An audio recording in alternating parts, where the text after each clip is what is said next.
I never thought I would miss feeling sad. I never thought it could be wrong to wish my misery away.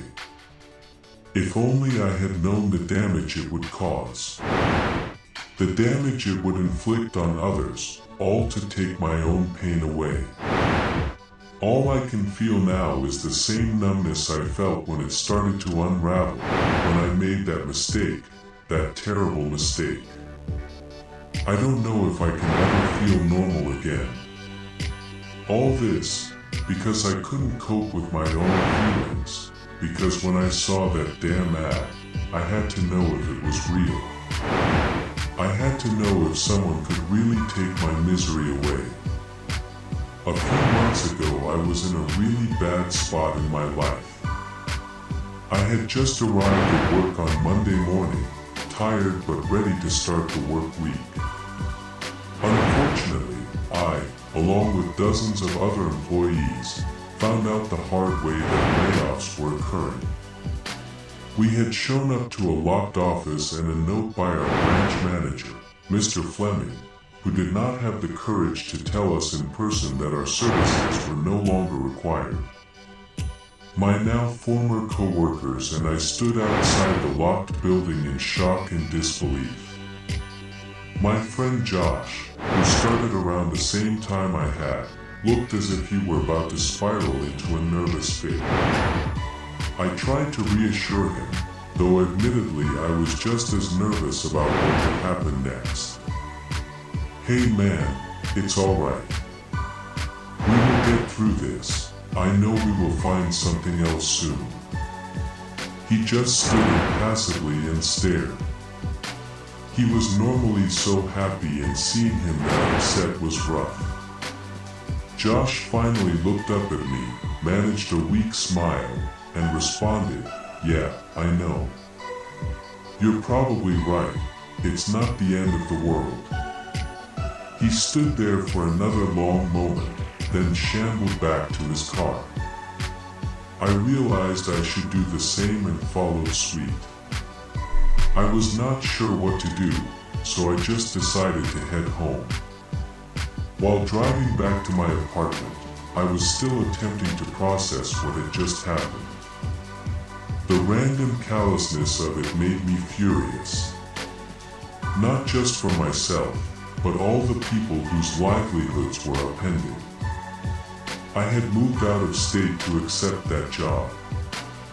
My parents supported me and did not want me to leave right out of school, but they understood what a good opportunity it was. Now I was nearly 1,000 miles away from home with no career to justify it. I started to spiral, but I calmed myself down. At least I had Sarah. She would understand. We could get through anything together. I still didn't know what I was going to tell her.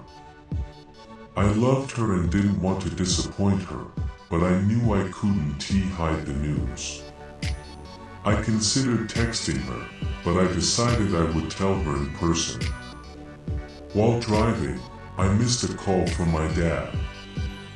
I listened to the message he left, and it was about my mom's 50th birthday party again. He wanted to know if I would be able to make it.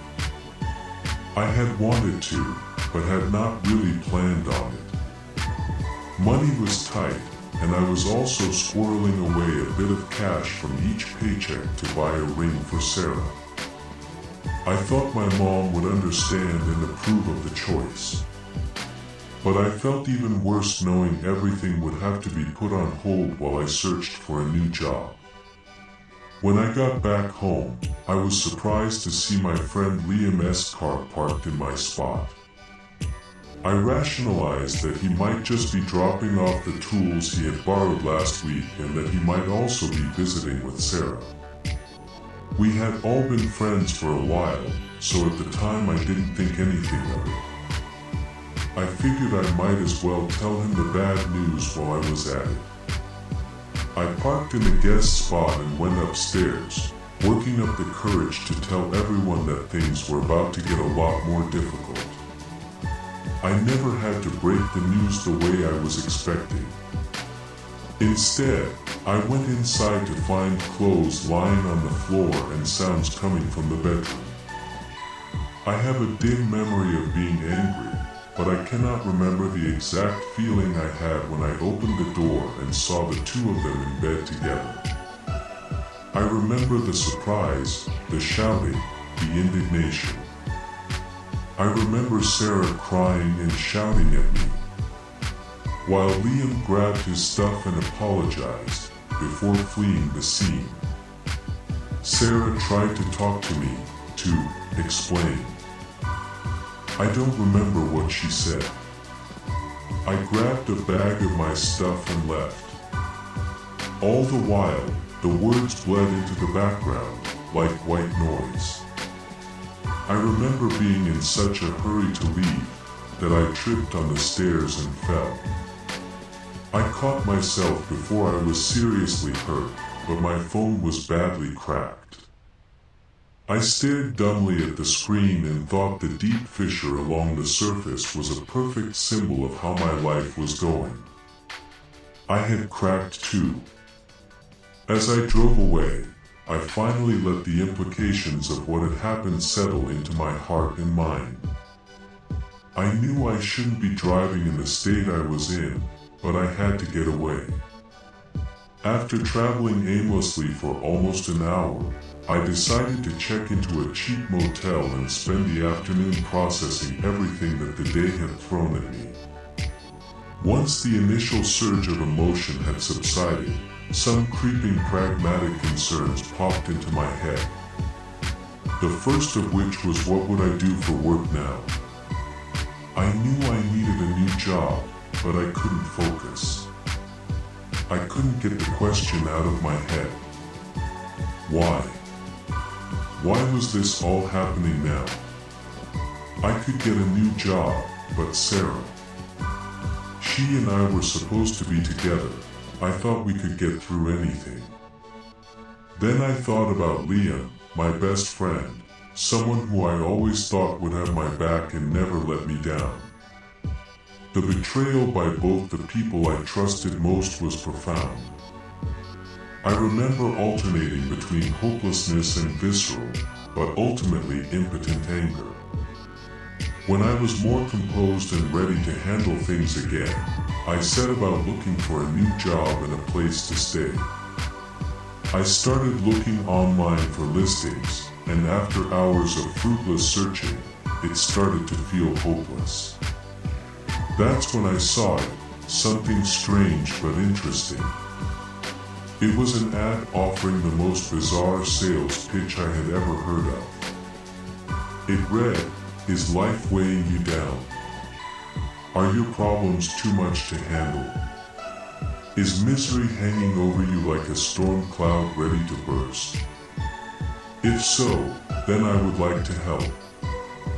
I promise I can fix your woes and give you a bit of green for your troubles as well. I want to buy your misery.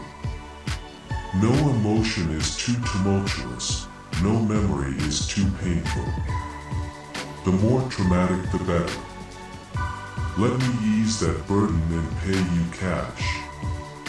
Just call the misery merchant today and we will solve your problems." It sounded like some sort of joke. Money for misery. How the hell could someone buy misery? But there was a phone number listed below in the odd advertisement. I couldn't believe it. Yet despite how insane the ad was, a part of me was desperate enough, just crazy enough to consider calling that number. I felt silly for even attempting it, but I figured it might make me feel better and give me a laugh listening to some crazy person explain how they could take my misery away. I dialed the number, and the line was picked up almost immediately. A cheery voice answered, "Your very own misery merchant Sullivan here. How can I help you feel better today?" I was almost surprised someone had answered. I decided to play along and see where this was all going. "Yes, hello, I was calling because I have had a lot of bad things happen in my life lately. You said you could buy someone's misery. The man responded immediately, almost giddy with excitement. Oh yes, indeed I can. Always happy to hear from another prospective client. Let's turn that frown upside down. Come on down to our office on 1446 4th Avenue and we will get this all sorted out for you. Just bring your pain, and I'll make it rain. The man hung up abruptly, and I was confused by the sales pitch. It had to be some sort of a joke. He hadn't asked for any of my information. I decided to look up the address he gave and saw it was office space that had frequently changed hands. Since my job hunting was hitting a wall and I had nothing else better to do, I decided to head down and meet this misery merchant. I wanted to see if I could at least make some mo.